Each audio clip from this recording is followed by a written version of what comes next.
Hello students, मैं राहुल पाल आपका अपने यूट्यूब चैनल ई आचार्य पे स्वागत करता हूं। तो आज हम इलेक्ट्रिक चार्जेस एंड फील्ड का सेकंड लेक्चर पढ़ने वाले हैं, ठीक है, जिसमें हम किसी बॉडी को चार्ज करने के बारे में बताएंगे। जैसे कि हमें पता है बॉडी तो बहुत सारी है नेचर में, हम खुद ही एक बॉडी है, लेकिन हमारी जो बॉडी होती है ना, ये चार्ज नहीं होती है। तो चार्ज करने के कुछ तरीके हैं, किस तरीके से कोई बॉडी चार्ज की जाती है। हाँ, अपने बॉडी को भी तुम चार्ज कर सकते हो, और अगर हद से ज्यादा चार्ज हो गया तो क्या हो सकता है पता भी होगा। अगर नहीं पता है तो आज पता भी चल जाएगा, देखते हैं क्या होता है। ठीक है, तो जैसे नेचर में तो बहुत सारे मटेरियल है, अगर काउंट करने लगे तो काउंटलेस है, इतने सारे मटेरियल हैं। लेकिन कुछ फिर भी हमने बताया था कि कुछ जैसे कि बॉडी ये हमारा है, या फिर क्या कहते हैं मिट्टी हो गई, ये आसपास जो चीजें हम देखते हैं जिसमें वुड आता है, लकड़ी आता है, तो दोनों एक ही हो गया बात। ठीक है, या फिर हो गया प्लास्टिक, ग्लास, ऐसे तो पता नहीं कितने मटेरियल जिसको हम काउंट नहीं कर सकते हैं। लेकिन नेचर में क्या है, बैलेंस बना के रखा गया है। क्यों? क्योंकि सभी को कैसे हैं, अनचार्ज, मतलब चार्ज किसी के पास नहीं होता है। अब क्यों नहीं होता है? अगर चार्ज नहीं होगा तो फोर्स नहीं लगा पाएगा। कौन सा फोर्स? अब यहाँ पर ये मत कहना कोई कि ग्रेविटेशनल फोर्स। अरे भाई, ग्रेविटेशनल फोर्स तो केवल जिनके पास मास होता है वही लगाता है। तो यहां पर हम जो फोर्स की बात करते हैं वो होता है इलेक्ट्रोस्टैटिक फोर्स। इलेक्ट्रोस्टैटिक फोर्स ये कब लगता है? बताया था ये कब लगता है, जब बॉडी के पास क्या हो, कोई बॉडी हो और वो बॉडी चार्ज हो। ठीक है, जब बॉडी हो और बॉडी कैसी हो, चार्ज हो। तो जब बॉडी चार्ज होगी तभी जाकर के इलेक्ट्रोस्टैटिक फोर्स लगेगा। ठीक है, और सोचो अगर अनचार्ज हुई तो, अगर अनचार्ज हुई बॉडी तो इलेक्ट्रोस्टैटिक फोर्स तो नहीं लगेगा, लेकिन तब लगने वाला जो फोर्स होता है वो ग्रेविटेशनल फोर्स है। 11th में पढ़ा होता है ग्रेविटी वाले चैप्टर में, राइट। उसके बाद हमारा जो यहाँ पर है बॉडी को चार्ज करने के प्रोसेस तीन होते हैं बेसिकली, वैसे तो देखा जाए तो तीन जो प्रोसेस हैं उसमें सबसे पहला जो है कॉमन प्रोसेस, जिसे हम देखो यहाँ पर तो इसमें देखो जो पहला प्रोसेस है हमारा, उस पहले प्रोसेस का नाम क्या है? हमारा जो पहला प्रोसेस है वो है रबिंग। ठीक है, बिल्कुल सही पढ़ रहे हैं। पहला जो प्रोसेस है वो रबिंग है। कुछ तो सोच रहे होंगे रब करने से बॉडी कैसे चार्ज हो जाती है। ठीक है, क्योंकि हम तो डेली हाथों को रब करते रहते हैं, तो हमारे हाथ तो कभी चार्ज नहीं हुआ, तो बॉडी को रब करने से वो चार्ज कैसे हो जाते हैं? माइंड में आ रहा होगा क्वेश्चन, है रब करेंगे तो चार्ज थोड़ी ना होता है। भाई साहब, ये बेसिक था, स्टार्टिंग यहां से हुआ था किसी बॉडी को चार्ज करने का। ठीक है, अब ये रबिंग से चार्ज हुआ कैसे, इसके लिए देखो क्या होता है कि जैसे अगर मान लो कि दो बॉडी है और दोनों एक दूसरे में इंटेंगल्ड हो जाए। इंटेंगल्ड का मतलब समझते हो ना? जैसे अगर मान लो कि सपोज ये एक बॉडी, मेरा हाथ समझ, मान लो कि मानने में क्या जाता है, ऐसे कहोगे तो बॉडी है तुम्हारे हमारे पार्ट है, राइट। मानने में क्या जाता है, ये है ग्लास, ओके। और देखो ये ग्लास के छोटे छोटे छोटे पार्टिकल्स हैं और इनके बीच में स्पेस होता है। कभी भी स्मूथ या प्लेन सरफेस नहीं होता कोई भी। ठीक है, तो ये इस तरीके से इसमें स्पेस है और ये इसके ऐसे छोटे छोटे एटम्स हैं और इन्हीं एटम्स में इलेक्ट्रॉन्स होते हैं, याद रखना। ये दूसरा पार्टिकल है, इसके भी एटम्स हैं, इसके अंदर भी इलेक्ट्रॉन्स हैं। अब क्या करना है, इन दोनों को ऐसे रख दिया, मतलब एक दूसरे को कांटेक्ट में लाया, और कांटेक्ट में लाते क्या किया, रबिंग स्टार्ट किया। ऐसे क्या, ऐसे रबिंग होती ही नहीं है। रबिंग कैसे होगी, ऐसे। जब ऐसे हम रब करते हैं तो क्या होता है, रब करने से जब कोई भी इरेगुलर, दो इरेगुलर सरफेस को जब आपस में रखोगे तो जब रब करोगे तो वो घिसेंगे। जितना ज्यादा घिसेंगे उतना ज्यादा क्या होगा, वो चमकेगा, रहता है ना। वैसे यहाँ पे जब ये दोनों घिसेंगे तो घिसने से क्या होता है, इलेक्ट्रॉन ट्रांसफर होने लगते हैं। जैसे हम चप्पल पहनते हैं तो चप्पल चलते चलते घिस जाता है नीचे से। क्यों घिसता है? क्योंकि जैसे जैसे वो कांटेक्ट में रहता है ना, तो उसके नीचे के जो एटम्स होते हैं वो धीरे धीरे धीरे धीरे ऐसे धीरे, एक दिन में नहीं, काफी टाइम लगता है, 6 महीने 1 साल, धीरे धीरे करके सारे पार्टिकल निकलते हैं उसके।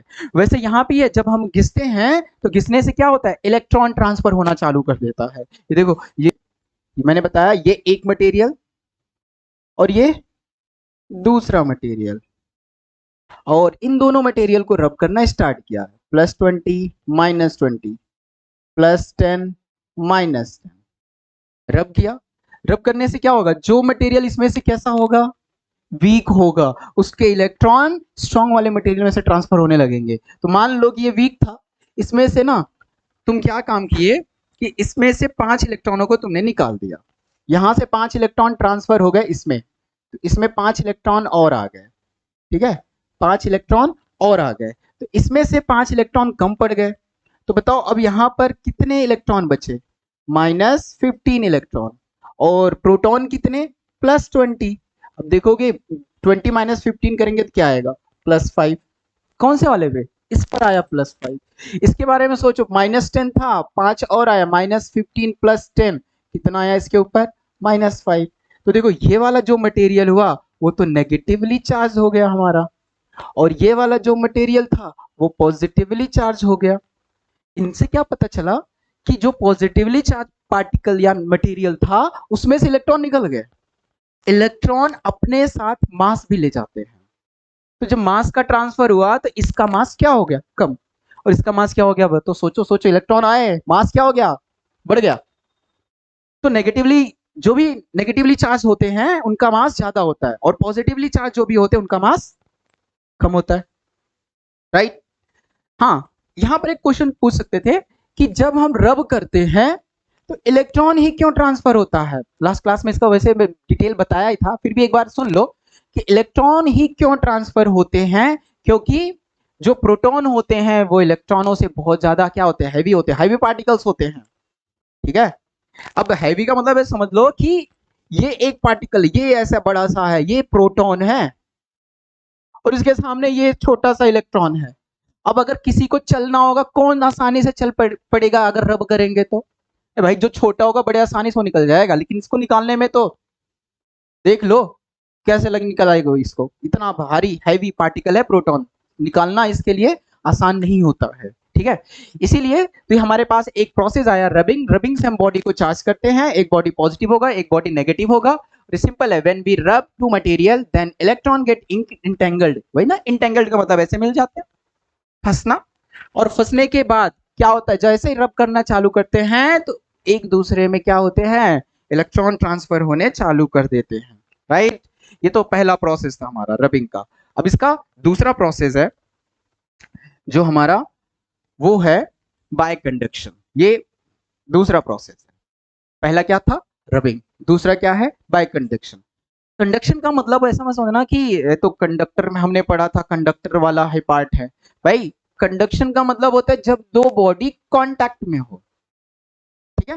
कांटेक्ट से याद रखना, अगर कांटेक्ट ना पता चले या टच है, क्या टचिंग, और जरा जरा टच में टच में टच में, ये देखो टचिंग मतलब जरा सा टच कर लो और वो बॉडी चार्ज हो जाए, ये जो कंडीशन होती है ना उसे हम कहते हैं कंडक्शन, ठीक है। तो कंडक्शन में किस तरीके से बॉडी चार्ज होती है इसके बारे में पहले हम देखते हैं। तो देखो दो मटेरियल लिया है यहाँ पे, ठीक है, एक देखो सिलिंड्रिकल है और एक स्फेरिकल है। इसके अंदर क्या है, पॉजिटिवली जो चार्ज है, जो पॉजिटिवली चार्ज है, ये सिलिंड्रिकल जो रॉड है इसमें क्या है, पॉजिटिवली चार्ज है। मतलब ऐसा मत समझना है कि इसके अंदर इलेक्ट्रॉन भी नहीं होंगे, कुछ इलेक्ट्रॉन्स तो होते ही हैं, लेकिन एक्सेस जिसका ज्यादा होता है वो बॉडी वही चार्ज रखती है, ठीक है। इसके अंदर कुछ इलेक्ट्रॉन्स हैं लेकिन उनके कंपेयर में पॉजिटिव ज्यादा है। अगर पॉजिटिव ज्यादा हो गए तो ये बॉडी कैसे चार्ज है, पॉजिटिव। और कितना है देख लो, काउंट कर सकते हो, 1 2 3 4 5 6 7 8 9 10 11 12, मतलब कितना, +12। रॉड हो गया +12। चलते स्फेरिकल में देखते हैं, स्फेरिकल में क्या है, पॉजिटिव चार्ज, मतलब ये देखो यहां पर लिखा है न्यूट्रल मेटल, न्यूट्रल मेटल का मतलब इसका जो चार्ज है ना कुछ है ही नहीं, मतलब ये अनचार्ज्ड है, और अनचार्ज्ड का मतलब नेट चार्ज 0 होता है, और वो कब होता है, जब उनके अंदर इलेक्ट्रॉन प्लस प्रोटॉन दोनों को जोड़कर क्या आ जाए, 0। अब देख लो इसमें कितने इलेक्ट्रॉन है, काउंट कर सकते हो, 1 2 3 4 5, 5 हो गए इलेक्ट्रॉन। अब ये तो दिख ही रहा होगा प्लस, 1 2 3 4 5, 5 हो गए प्लस, टोटल हो गया 0, हो गया न्यूट्रल। तो एक है चार्ज, दूसरा है अनचार्ज। ठीक है, अब लगाओ जरा जरा। अब यहां पर जरा जरा जैसे लगाया, जरा जरा टच, तो यहां से जैसे ही टच हुआ, ये पॉइंट दिख रहा है टचिंग का ना, जैसे ही ये टच होता है, टच होने से क्या होता है, जहां पर चार्जेस ज्यादा होते हैं ना, वो सोचते हैं मैं कहीं से निकल जाऊं, जगह मिले तुरंत भाग जाऊं यहां से, है ना, क्योंकि भीड़ ज्यादा है, वो चाहता है कि कहीं ऐसे एरिया में चले जाए जहां पर कम से कम लोग हों, बढ़िया आराम से रहेंगे। ठीक है, कोई भी भीड़ में रहना नहीं चाहता है, हम इंसान ही हैं, भीड़ में तो बिल्कुल पसंद नहीं करते हैं। थोड़ा हवा लगे, आसपास का माहौल ठीक हो, ऐसा चाहिए। वैसे इनको भी चाहिए, बहुत सारे चार्जेस थे तो क्या होने लगा, ट्रांसफर। लेकिन सोच लो, ये कहोगे पॉजिटिव ट्रांसफर हो जाता है, ये गलत हो जाएगा। याद रखना, कभी भी पॉजिटिव चार्ज ट्रांसफर नहीं होते हैं। कौन ट्रांसफर होता है, इलेक्ट्रॉन, बिल्कुल सही। तो देखो इसमें जो हमारा अनचार्ज मेटल था उसमें क्या थे, इलेक्ट्रॉन थे, 1 2 3 4 5 इलेक्ट्रॉन्स थे। तो इसके जो ये पांचों इलेक्ट्रॉन्स है ना, वो क्या हो गए, वो आ गए इनमें। देख लो ये एरो शो कर रहा है कि वहां से इलेक्ट्रॉन निकल रहे हैं, और निकल करके किसमें शिफ्ट हो रहे हैं, रॉड में। तो मतलब ये डायरेक्शन हो गया इलेक्ट्रॉनों के चलने का, किसके चलने का, इलेक्ट्रॉनों के चलने का। और इलेक्ट्रॉन आए, और जो प्लस है, ये बेसिकली तुम्हें बताता हूं प्लस का मतलब क्या होता है। जैसे ये हमारा एटम है, तो एटम के न्यूक्लियस में पॉजिटिव होता है, इलेक्ट्रॉन जो होते हैं ना, वो इसके चारों तरफ घूमते रहते हैं। ये इलेक्ट्रॉन है, ये घूम रहा है, घूमने का काम कर रहा है। ओके, लेकिन फिर से क्या हुआ इसमें, कि जैसे ही ये इलेक्ट्रॉन यहां से जंप करके निकल जाता है, तो जंप जब करेगा ना, तो ये कुछ इस तरीके से दिखने लगेगा, ये पॉजिटिव, लेकिन यहां पर कुछ नहीं होगा। कुछ नहीं का मतलब ये है कि यहां पर एक ऐसा रीजन क्रिएट हो जाएगा जहां पर हमें केवल होल दिखाई देगा। क्या दिखाई देगा, होल। होल का मतलब होता है, देखो ये बन गया होल। होल, होल का मतलब ऐसे समझ सकते हो, जैसे यहां से इलेक्ट्रॉन निकल गया, एक यहां पर देख लो जैसे गड्ढा सा क्रिएट हो गया, इसे हम होल कहते हैं। अब क्या होता है, अगर इसके अंदर कोई इलेक्ट्रॉन आ जाए तो फुलफिल्ड हो जाएगा, भर जाएगा, इसलिए इसका नाम रख दिया मैंने होल। राइट, क्यों, इससे पता चल रहा है इसमें से इलेक्ट्रॉन जंप करके पहले ही निकल गया है। ओके, तो ये होल बन गया है। तो क्या होता है कि ये जो होल होता है ना, इसे हम कहते हैं प्रोटॉन, क्योंकि इसमें इलेक्ट्रॉन तो है नहीं, तो क्या नाम रख दिया इसका, प्रोटॉन। ये जो प्लस प्लस दिख रहा है ना, ये होल्स हैं बेसिकली। ठीक है, तो इधर से 5 इलेक्ट्रॉन आए और उनको मिल गया होल, और पांचों इलेक्ट्रॉन उसी में कूद गए। कितने होल, 5 इलेक्ट्रॉन है तो कितने होल में कूदेंगे, 5 होल में। यहां पर कितने होल हैं, होल का मतलब याद रखना प्रोटॉन, कितने प्रोटॉन हैं, 12, तो 5 में कूद गए। तो जब 5 में इलेक्ट्रॉन कूद जाएंगे, सोचो जब 5 में इलेक्ट्रॉन कूद जाएंगे, ऐसे 5 होल गायब, 5 होल तो न्यूट्रल हो गए। अब 5 होल जब गायब हो गया इलेक्ट्रॉनों के फ्लो होने के बाद, अब बताओ 12 थे, 12 में से 5 तो गायब हो गए। अब 12 में से 5 गायब हो गए तो कितने होल बचे हैं, अभी भी 7। काउंट करो, क्या इसमें 7 हैं, 1 2 3 4 5 6 7, बिल्कुल सही 7। मतलब यहां पर पता चल रहा है 5 होल गायब हुए। 5 होल क्यों गायब हुए, क्योंकि इसमें से 5 इलेक्ट्रॉन आ गए इसमें। अब सोचो, यहां से जब 5 इलेक्ट्रॉन आए, पहले तो इसमें एक्सेस थे ना, इलेक्ट्रॉन दोनों बराबर बराबर थे।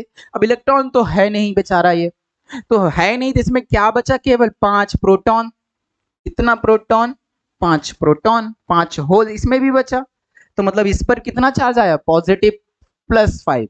पहले कितना था, 0 था, अब कितना है, +5 है। इसका चार्ज कितना हो गया, +7। पहले कितना था 12। इन सब में एक चीज नोटिस किया, कौन सी रॉड हमने टच करवाई न्यूट्रल बॉडी से, पॉजिटिव रॉड, तो न्यूट्रल बॉडी पर कौन सा चार्ज आया, पॉजिटिव। अब सोच लो अगर मैं नेगेटिव रॉड टच करवाता, नेगेटिव रॉड का मतलब एक्सेस में नेगेटिवली चार्ज होते, अगर मैं नेगेटिव रॉड टच करवाता तो बताओ उसके ऊपर जो न्यूट्रल बॉडी है कौन सा चार्ज आता, ठीक है, तो बता सकते हो ये कौन सा चार्ज आता, ठीक है, ये मुझे कमेंट करके बताना कौन सा चार्ज आएगा, ठीक है, ओके। तो उम्मीद है कि कंडक्शन तो एकदम क्लियर हो गया होगा, राइट। तो कंडक्शन के बाद अगला जो है, कंडक्शन की जो डेफिनेशन है वो तो अब बड़े आराम से तुम समझ सकते हो। देखो यहाँ पर दिक्कत ना हो, वैसे तुम भी लिख सकते थे कि टच करने से इलेक्ट्रॉन ट्रांसफर हो जाते हैं तो उसे हम कंडक्शन कहते हैं, यहाँ पर तुम इसी तरीके से समझ सकते हो, ठीक है। तो कंडक्शन के प्रोसेस में क्या है, in process of the conduction when two body in contact, आया था ना contact, where one charged body other uncharged body by diffusion charges, diffusion charge मतलब चार्ज हो गए डिफ्यूज, मतलब इलेक्ट्रॉन आ गए किसमें, रॉड में शिफ्ट हुआ था ना, उसे कहते हैं डिफ्यूजन। चार्जेस का डिफ्यूजन हुआ, diffusion charges are diffused equal amount of total charge, this process is called conduction. यही प्रोसेस क्या कहलाता है, कंडक्शन कहलाता है, ठीक है। अब यहाँ पर एक क्वेश्चन दिया है, क्वेश्चन क्या है ध्यान से देखना, कि क्वेश्चन में है कि if three charge body A B C given charge +12 +5 +3, तीन चार्ज बॉडी गिवन है, ए बी सी तीनों का चार्ज भी गिवन है, +12 +5 +3। आगे और भी कह रहा है कि पहले क्या काम किया गया, ए और बी मतलब इन दोनों को कांटेक्ट में लाया, ठीक है, कांटेक्ट में लाया तो चार्ज डिफ्यूज्ड होंगे, ओके क्लियर है ना, चार्जों क्या हो गया, डिफ्यूज्ड हो गए। उसके बाद बी को हटा करके बी को सी के साथ कांटेक्ट में लाया और फिर से चार्ज क्या हुए, डिफ्यूज्ड हुए। अब यहां पर जब डिफ्यूजन हुआ तो फिर सबको अलग अलग किया गया, पूछ रहा है कि अब ए बी सी बताओ किस पर कितने चार्ज होंगे, ठीक है। देखो मैं करके दिखाता हूं इसको सॉल्यूशन में, ठीक है।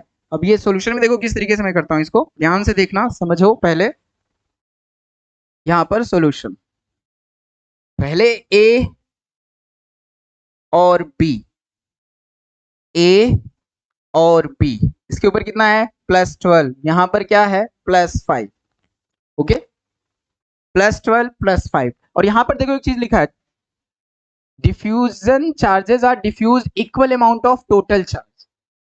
तो जब डिफ्यूजन होगा इतना तो पता चल गया, एक के ऊपर चार्ज ज्यादा है एक के ऊपर चार्ज कम है, मतलब यहाँ +12 है और यहाँ पर +5 है, मतलब किसके ऊपर चार्ज ज्यादा है, इसके ऊपर, किसके ऊपर कम है, इसके ऊपर। तो टोटल चार्ज कितने हो जाएंगे, टोटल चार्ज अगर तुम निकालना चाहोगे तो जो टोटल चार्ज होगा वो कितना आएगा, +12 +5 कितना आ गया, +17, ठीक है। चार्जेस डिफ्यूज होना स्टार्ट हो गए। अब चार्जेस का मतलब ऐसा मत समझना कि ये पॉजिटिव है इसमें से निकल के जाएंगे, नहीं, इसमें से इलेक्ट्रॉन निकल के इसमें आते हैं। तो मतलब यहाँ पर डिफ्यूजन का प्रोसेस ऐसे चालू हो जाता है और कब तक होगा, अब ऐसे समझो कि कब तक डिफ्यूजन होता है, जैसे मान लो ये एक सिलेंडर और ये बगल में दूसरा सिलेंडर और दोनों को ज्वाइंट कर दिया, ठीक है, ये इसमें पानी का लेवल ये था यहां तक, ठीक, और इसमें पानी का लेवल ये था, और कब तक डिफ्यूज होगा, मतलब पानी का फ्लो उधर कब तक होगा, जब तक दोनों का लेवल बराबर नहीं हो जाता, तब जाकर के डिफ्यूजन शांत हो जाएगा, बंद हो जाएगा, आगे अब डिफ्यूज होना बंद, खत्म।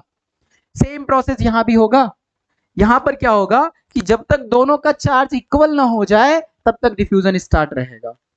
अब इक्वल का मतलब टोटल तो 17 है, अब दो पार्ट है तो 17 का क्या कर दो, हाफ, तो 17 का हाफ करेंगे तो मतलब 17/2 क्यू चार्ज, ये इतना चार्ज ए पर आएगा और इतना ही चार्ज किस पर आएगा, बी पर आएगा, मतलब ए पर भी इतना और बी पर भी इतना ही चार्ज हो जाएगा 17/2 क्यू, ए के ऊपर और बी के ऊपर, ओके। अब क्या काम करना है, अब मैंने बोला बी को उससे अलग किया और सी के साथ जोड़ दिया, बी को अलग किया और सी के साथ जोड़ दिया। अब ये देखो बी जुड़ा सी के साथ, सी के साथ, सी के पास कितना था 3q। अब बताओ बी और सी का टोटल चार्ज कितना, तो बी और सी का अगर टोटल चार्ज निकालेंगे तो दोनों को जोड़ लो, जोड़ना 17/2 प्लस 3, ठीक है, एलसीएम ले लो, 2 3 जा 6, 17 प्लस 6 23/2, ठीक है, ये टोटल आया, ये इतना चार्ज क्या है, टोटल है। और मैंने बताया था जब डिस्ट्रीब्यूट होगा इक्वल होगा और दोनों में इक्वल जाएगा तो 23/2 को भी क्या कर दो, आधा, तो इसका जब आधा करेंगे तो क्या हो जाएगा 23/4q। ओके, मतलब जब इसको अलग करेंगे तो जो B है और जो C है, ये B है ये C है, तो B पर कितना चार्ज 23/4q और इस पर भी कितना 23/4q, ठीक है। तो पता चल गया, पूछ रहा था कि अलग करने के बाद ए बी सी के ऊपर कितना चार्ज आएगा, तो पता चला ए के ऊपर तो आया +17/2q, ओके, बी पर आया 23/4q और सी पर भी इतना ही आया है, ठीक है, दोनों ऊपर सेम सेम आया, ठीक है। अगर कोई कंफ्यूजन हो तो एक चीज देख सकते हो, ये पहले कितना चार्ज थे जब हमने एक दूसरे को टच नहीं किया था, तो 12 और 5 17 और 3 20। अगर देखो चार्ज जो होते हैं ना वो कभी भी क्रिएट और डिस्ट्रॉय नहीं होते हैं, फिक्स अमाउंट में होते हैं। इसका मतलब जितना ये चार्ज है अगर बाद वाला चार्ज भी उतना ही आया तब तो सही है, तो जोड़कर देख लो, ये 17/2 23/4 23/4 जोड़ लो, 17/2 प्लस 23/4 प्लस 23/4, ठीक है। ये देखो ये एलसीएम बराबर करना था तो यहाँ पर ये 2 था, 2 को 4 बनाने के लिए 2 से मल्टीप्लाई कर दिया तो ये हो जाएगा 34, ठीक है, ये हो जाएगा 34। मतलब इसको मैं सिंपल में लिख सकता हूँ 34/4, 17/2 को क्या लिख सकता हूँ 34/4। अब इन तीनों को जोड़ लो, 30 20 50 20 70 76, देखो 80 और बाय 4 को डिवाइड कर दिया, कितना आ गया 20। अभी भी चार्ज इक्वल है कि नहीं, पहले के बराबर आया कि नहीं, लेकिन ये कंडक्शन से चार्ज मैंने अलग अलग इधर उधर कर दिया था, राइट, ये था प्रोसेस, ठीक है, क्लियर है। फिर से अगर समझना है तो समझ सकते हो, ए और बी को पहले कांटेक्ट में लाया, कांटेक्ट में लाने के बाद टोटल चार्ज का आधा कर दिया, ठीक है, टोटल चार्ज का आधा किया तो वही हो गया दोनों के ऊपर चार्ज। फिर बी और सी को कांटेक्ट में लाया, दोनों को ऐड किया, फिर उसका आधा कर दिया तो आ गया 23/4, राइट, ओके। अब इसका तीसरा पार्ट जिसे कहते हैं इलेक्ट्रोस्टैटिक इंडक्शन, ठीक है, ये अपने आप में इंपॉर्टेंट है इलेक्ट्रोस्टैटिक इंडक्शन, ठीक है। अब कोई बॉडी को हमने टच करके चार्ज करवा दिया, रब करके चार्ज करवा दिया, अब है दूर, मतलब टच भी नहीं करवाया फिर भी चार्ज करवा दिया है, ऐसा भी होता है, बिना टच किए चार्ज हो जाती है बॉडी। अब ये कैसे होगा यही देखना है हमें। तो देखो इलेक्ट्रोस्टैटिक इंडक्शन यहाँ पे लिखा है when a charge body is brought near uncharged body, charge body brought near uncharged body, बहुत ही इजी लैंग्वेज में मैं लिखवाता हूँ, ऐसा मत समझना कि बहुत ज्यादा डिफिकल्ट लैंग्वेज है, पढ़ते ही समझ में आ जाए, ठीक है। इसलिए जब कोई चार्ज बॉडी को अनचार्ज बॉडी के कांटेक्ट में लाते हैं तो क्या होता है, the charges in uncharged body, तो जो अनचार्ज बॉडी में जो चार्जेज होते हैं वो क्या होते हैं, सबसे पहले तो पोलराइज्ड हो जाते हैं, और पोलराइज्ड होने का ये जो घटना है ना, इसी घटना का नाम है इंडक्शन या इलेक्ट्रोस्टैटिक इंडक्शन कहते हैं। पोलराइजेशन की घटना को क्या कहते हैं, इंडक्शन कहते हैं। तो देखो इसमें क्या है, ये दिख रहा होगा रॉड, इस रॉड के ऊपर चार्ज है, दिख रहा है ना, एबोनॉइड की रॉड लिया गया है और ये एबोनॉइड की रॉड कैसी है, चार्ज है, और यहाँ पर एक स्फेयर है और इंसुलेटेड स्टैंड है, ठीक है, ये स्फेयर है मेटेलिक स्फेयर और नीचे क्या है इंसुलेटेड स्टैंड है, ठीक है। अब इसकी एक कंडीशन मैं पहले बना रहा हूं, वो देखो क्या था, पहले ये देखो ये था स्फेयर,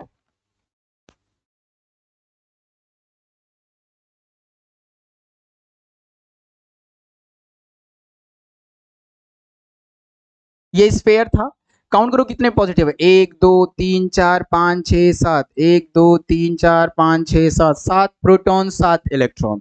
तो पहले कुछ ऐसे थे, 1 2 3 4 5 6 7, 1 2 3 4 5 6 7 मिले हुए थे। ठीक है, मिला होने का मतलब, और यहां देखो नीचे क्या था, स्टैंड लगा हुआ था, ये इंसुलेटेड स्टैंड था, मतलब जिससे कि चार्ज नीचे ना जा पाए, इसलिए यहां पर इंसुलेटेड स्टैंड का यूज किया गया, इंसुलेटेड स्टैंड लगा दिया गया।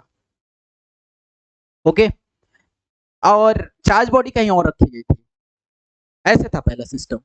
अब जैसे एबोनॉइड की रॉड को पास में लाते हैं इस मेटेलिक स्फेयर के, तो मेटेलिक स्फेयर में हलचल चालू हो जाती, इलेक्ट्रॉन तो फ्री तो थे ही, लेकिन क्या होता है ना, पास लाने से अपोजिट, हमेशा हर जगह ये रूल होता है, अपोजिट अट्रैक्ट और जो सिमिलर होते हैं उनको रिपल कर देते हैं। तो देखो ये तो नेगेटिव था, तो नेगेटिव को कौन अपोज करेगा, पॉजिटिव, तो नेगेटिव ने पॉजिटिव को अपनी तरफ खींच लिया, तो इसके अंदर के जो प्रोटॉन है, पॉजिटिव चार्जेस है, वो आ गए इधर, पोलराइज्ड हो गए एक तरफ, और इलेक्ट्रॉन भाग गए दूर दूसरी तरफ। तो ये जो फिनोमिना है, देख रहे हो, अलग अलग होना, एक तरफ पॉजिटिव दूसरी तरफ नेगेटिव, इसी फिनोमिना का नाम रखा गया है पोलराइजेशन।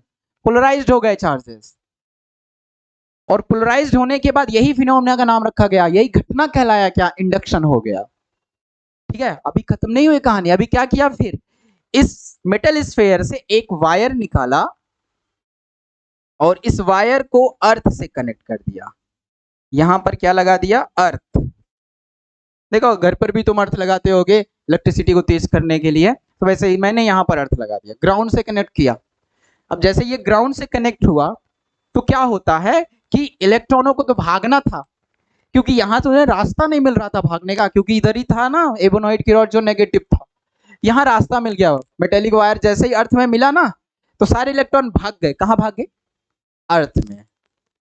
अर्थ हमारा कितना भी हो, ले सकता है दे सकता है, उसके ऊपर कोई फर्क नहीं पड़ता, तो सारे इलेक्ट्रॉन चले गए अर्थ में। अब सोचो अगर मैं इस एबोनॉइड की रॉड को हटा लूं तो क्या होगा, तो जो गए थे वो वापस आ जाएंगे, क्योंकि इसको फिर से न्यूट्रल तो बनाना है, फिर से न्यूट्रल हो जाएगा अगर हटा लिया तो।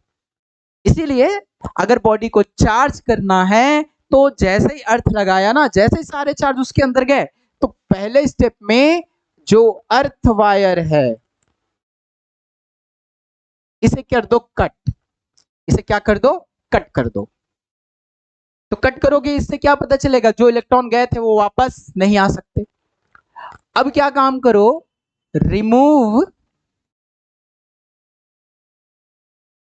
Charge body. चार्ज जो कि यहां पर काम कौन था चार्ज बॉडी में, एबोनॉइड। ठीक है, एबोनॉइड की जो रॉड, रिमूव चार्ज बॉडी, मतलब एबोनॉइड की रॉड को हटा दो, हटा दिया इसको भी। अब जो हमारा स्फेयर बचा मेटेलिक, उसके अंदर केवल ये क्या बचे, पॉजिटिव चार्जेस। कौन से बचे, केवल पॉजिटिव चार्जेस, राइट। तो यहाँ पर जो पॉजिटिव चार्जेस बचे हैं, 1 2 3, देखो यहाँ पर देखो ये सारे चार्जेस हैं, 3 3 6 7, 3 2 5, ठीक है, ये इसमें केवल क्या बचे, पॉजिटिव चार्जेस बचे, हो गया ना चार्ज।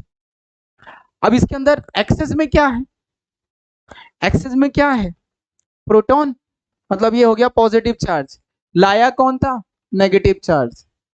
तो इंडक्शन में अपोजिट चार्ज होते हैं, अगर तुम नेगेटिव ले जाओगे तो पॉजिटिव चार्ज होगा, अगर पॉजिटिव लेकर गए होते तो नेगेटिव चार्ज होता, मतलब एक दूसरे के ठीक क्या है, अपोजिट।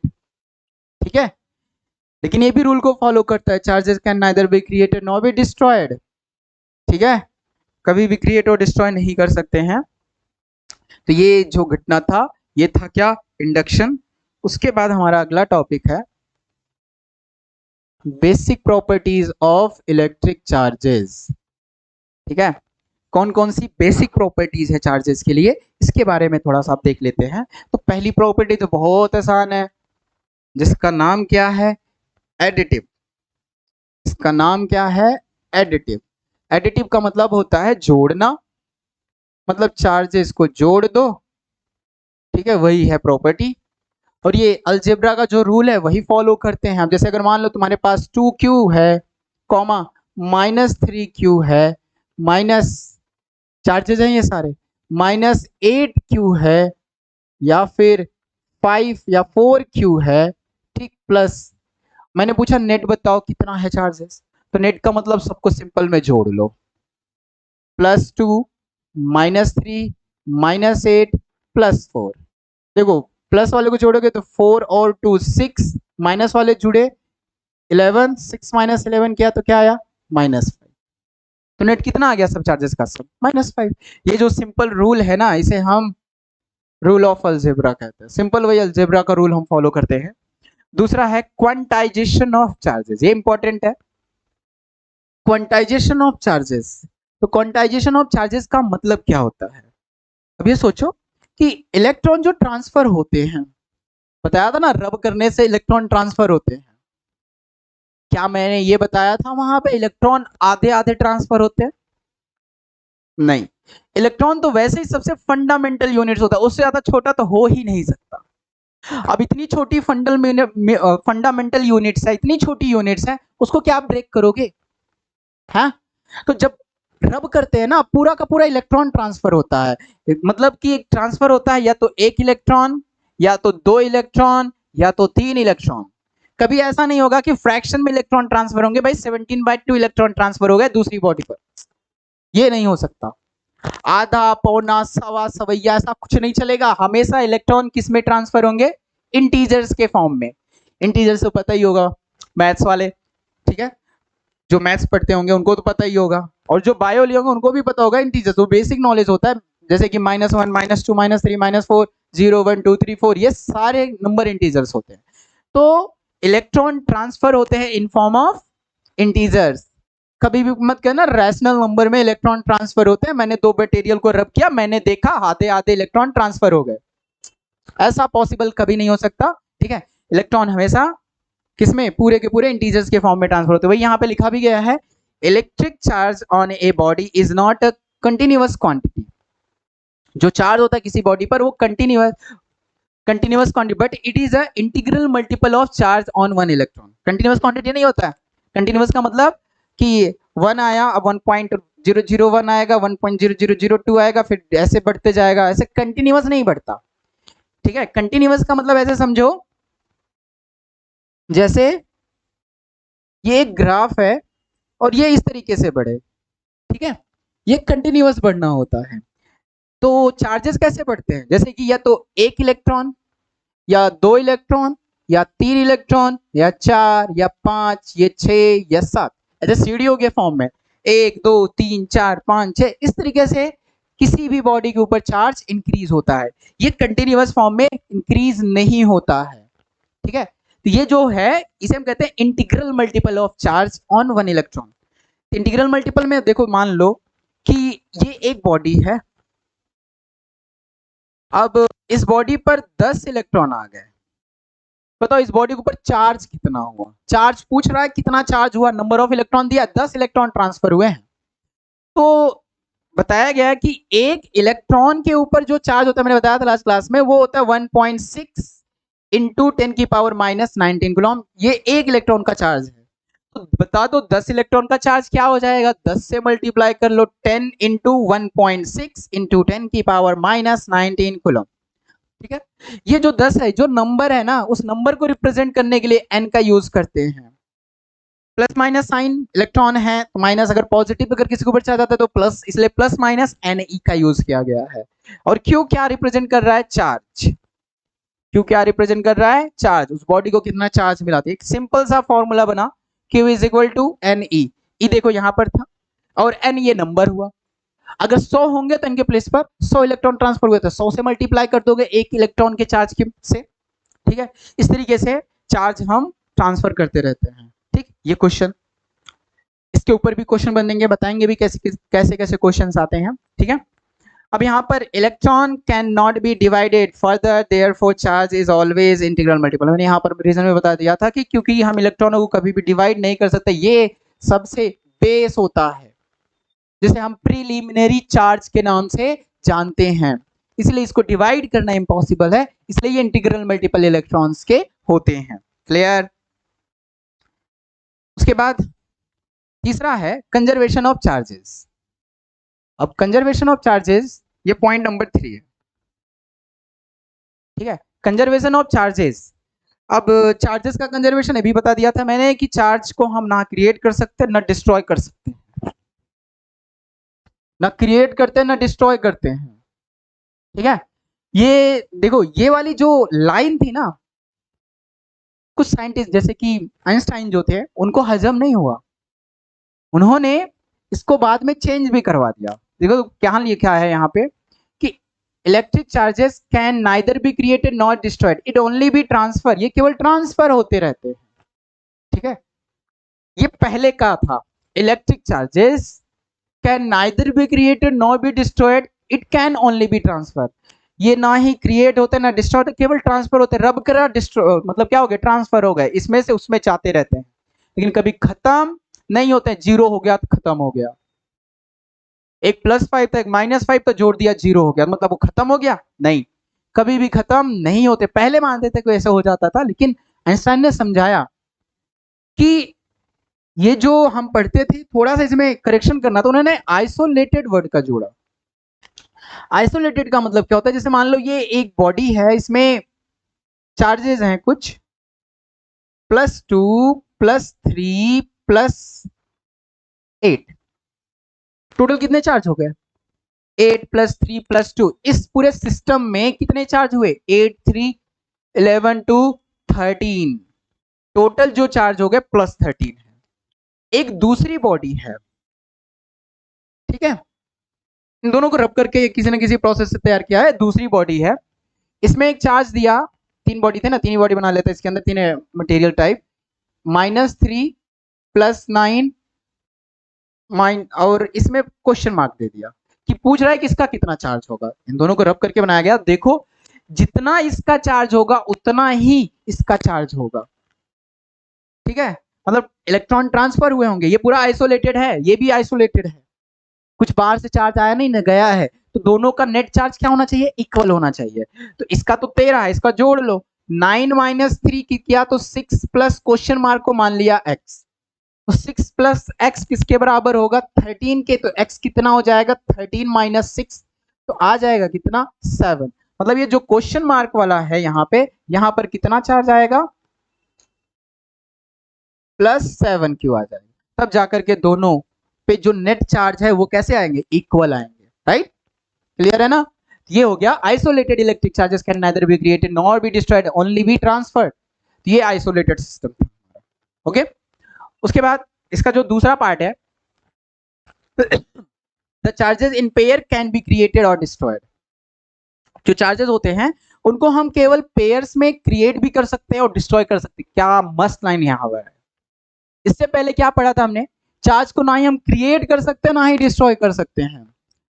यहां पर आइंस्टाइन ने बताया कि चार्ज को हम क्रिएट भी कर सकते हैं और डिस्ट्रॉय भी कर सकते हैं। अब कैसे करेंगे, क्रिएट कैसे होगा, डिस्ट्रॉय कैसे होगा, तो उन्होंने एक्सप्लेन किया इसके बारे में कि जैसे कि अगर मान लो कि ये हमारा यूनिवर्स है, अब इस यूनिवर्स, पूरे यूनिवर्स, केवल अर्थ नहीं पूरा यूनिवर्स ले लिया, अब ये पूरे यूनिवर्स का जो नेट चार्ज है वो तो 0 होता है, तुम्हें पता है, नो डाउट 0 होता है नेट चार्ज, मतलब +100 -100 करोगे तो 0 ही आएगा। अब मान लो कि इसके अंदर का एक इलेक्ट्रॉन खत्म हो गया, एक इलेक्ट्रॉन खत्म हो गया, तो एक इलेक्ट्रॉन जब खत्म होगा तो कितने इलेक्ट्रॉन बचेंगे, 99। तो उन्होंने बताया कि साथ में जब इलेक्ट्रॉन खत्म होता है ना, तो उसके साथ एक और मटेरियल खत्म होता है, उस मटेरियल को उन्होंने कहा था वो पॉजिट्रॉन है, तो वो खत्म होगा तो एक पॉजिट्रॉन खत्म हुआ तो +99 आएगा, प्लस वाला खत्म हुआ एक, एक माइनस वाला खत्म हुआ। अब देखो दोनों का जो सम है वो कितना है, अभी भी देखो नेट चार्ज क्या है, 0, 99 - 99 0, तो इसका मतलब क्या है, चार्ज क्या बढ़े क्या घटे कुछ नहीं हुआ, क्या पूरी बॉडी पूरा यूनिवर्स चार्ज हुआ, नहीं, अभी भी न्यूट्रल है, कोई फर्क नहीं पड़ता। तो उन्होंने यही बताया कि चार्जेस क्रिएट भी होते हैं और डिस्ट्रॉय भी होते हैं। तो इसका जो पहला पार्ट था वो था एनिहिलेशन। एनिहिलेशन का मतलब क्या होता है कि एक इलेक्ट्रॉन और एक पॉजिट्रॉन जब बहुत ही ह्यूज फोर्स के साथ टकराते हैं, बहुत ज्यादा हैवी फोर्स के साथ टकराते हैं, उनका अस्तित्व ही खत्म हो जाता है, मतलब वो गायब हो जाते, पूरे यूनिवर्स से खत्म हो जाते हैं। तो खत्म होते तो कुछ तो होता होगा। मैंने कहा हाँ। जब इलेक्ट्रॉन और पॉजिट्रॉन मिलते हैं तो बनते हैं क्या, गामा रेज। मतलब ये खत्म हो गए, खत्म होने के बाद क्या बना लिए, गामा रेज और रेडियो एक्टिव रे। मतलब लाइट, सिंपल में कह सकते हो क्या बन गया, लाइट बन गया। मतलब पहले मास था और मास इतने स्पीड के साथ टकराए कि किसमें कन्वर्ट हो गए, लाइट में। ठीक है, किसमें कन्वर्ट हो गए, लाइट में। वो फॉर्मूला भी याद होगा तुम्हें, E is equal to mc² वाला, कोई बच्चे जानते भी होंगे। लाइट की स्पीड से मास जब टकराएंगे तो किस में कन्वर्ट हो जाएगा, एनर्जी में। मतलब लाइट में, लाइट भी तो एक फॉर्म है एनर्जी का। ठीक है, तो ये इक्वेशन याद रखना है कि इलेक्ट्रॉन और पॉजिट्रॉन जब टकराते हैं तो उनका अस्तित्व खत्म हो जाता है, कन्वर्ट हो जाते हैं गामा रेस में, जिसका मतलब है लाइट में। ये प्रोसेस क्या कहलाता है, एनिहिलेशन कहलाता है।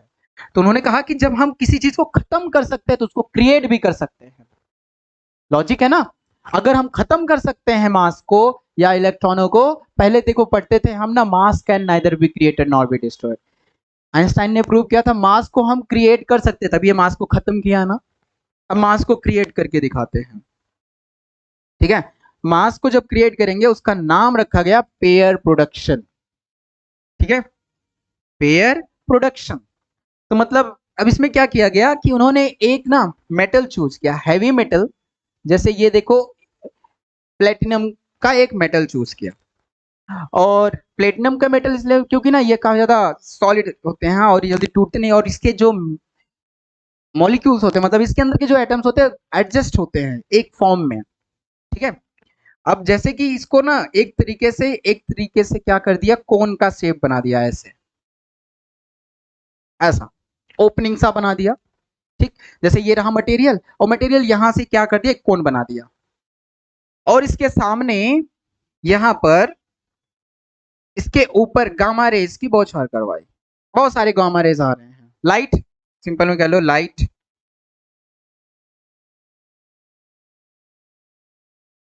और ये लाइट सीधा आ करके इस वाले पार्ट में एंटर्ड होने लगी। अब यहां से लाइट आ रही है, लगातार आ रही है लाइट, लगातार लगातार। अब देखो ये एक्सपेरिमेंट करने से पहले इस प्लेटिनम का मास उन्होंने मेजर कर लिया था, कितना इसका मास है सब कुछ पहले से नाप लिया था। काफी सेंसिटिव जो डिवाइस थी जिससे मेजर किया था, बैलेंस था। ओके, अब यहां से लगातार भेजते चले जा रहे, भेजते चले जा रहे, भेजते चले जा रहे लाइट। अब ये लाइट अंदर जाकर के बाद यहाँ पर कंप्रेशन होने लगता है, ये इनको वापस जाने का रास्ता नहीं मिलता, क्योंकि पीछे से लगातार लाइट आ रही है, तो कहां से वो मिल के जा ही नहीं सकता।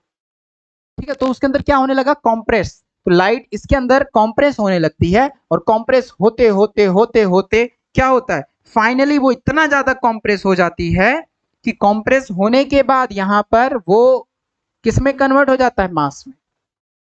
मास में, तो इसका मतलब क्या, वो देखो यहाँ पर प्लेटिनम हैवी मेटल पे जब गामा रेस बॉम्बर्ड करवाते हैं तो क्या बनता है, इलेक्ट्रॉन बनता है और पॉजिट्रॉन बनता है। देखो यहाँ पर पॉजिट्रॉन और ये इलेक्ट्रॉन दोनों बने, और साथ में एनर्जी भी निकलती है। ऐसा नहीं कि एनर्जी नहीं मिलेगी, एनर्जी भी मिलती है। ठीक है, तो इलेक्ट्रॉन और पॉजिट्रॉन दोनों ही बनते हैं, और लाइट भी निकलती है। और ऐसा देखा उन्होंने, कहा कि इलेक्ट्रॉन पॉजिट्रॉन बने, भाई एक छोटा सा इलेक्ट्रॉन और प्रोजिट्रॉन बनेगा, पता तो चलेगा, कहां से पता चलेगा, इतना छोटा तो खुद ही होता है, और मास तो और भी कम। तो उन्होंने फिर से इसका मेजरमेंट किया, तो इसका मेजर करने के बाद क्या हुआ, देखा उन्होंने कुछ मास इसका बढ़ गया।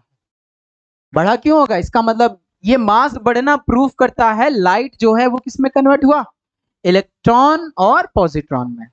तो when gamma rays strike on a heavy metal, then these ray formed electron and positron inside platinum metal and lots of energy created to form of light. ये क्या कहलाता है, पेयर प्रोडक्शन कहलाता है। ये जो आज की क्लास में हमने देखा, ये भी एक तरीके से ना हमारे इंट्रो में आता था, बेसिक चीजें थी। क्योंकि अगर कोई चैप्टर हम स्टार्ट करते हैं तो बेसिक नॉलेज होना बहुत जरूरी रहता है। नहीं तो यहाँ पर 10th में लाइट इलेक्ट्रिसिटी पढ़े ही थे, मैं यहाँ पर भी डायरेक्ट स्टार्ट कर देता कुलॉम्स लॉ, तब तो समझने में भी दिक्कत होती ना कि क्या पढ़ना है क्या नहीं पढ़ना, कुछ जानते भी हैं या नहीं जानते। इसलिए मैंने 2 क्लास में तुम्हारा बेसिक नॉलेज, मतलब कहाँ से किस तरीके से क्या होगा इलेक्ट्रिसिटी में, कैसे क्रिएशन होगा आगे चल करके, वो सब जानने से पहले इतना जानना जरूरी था। ठीक है,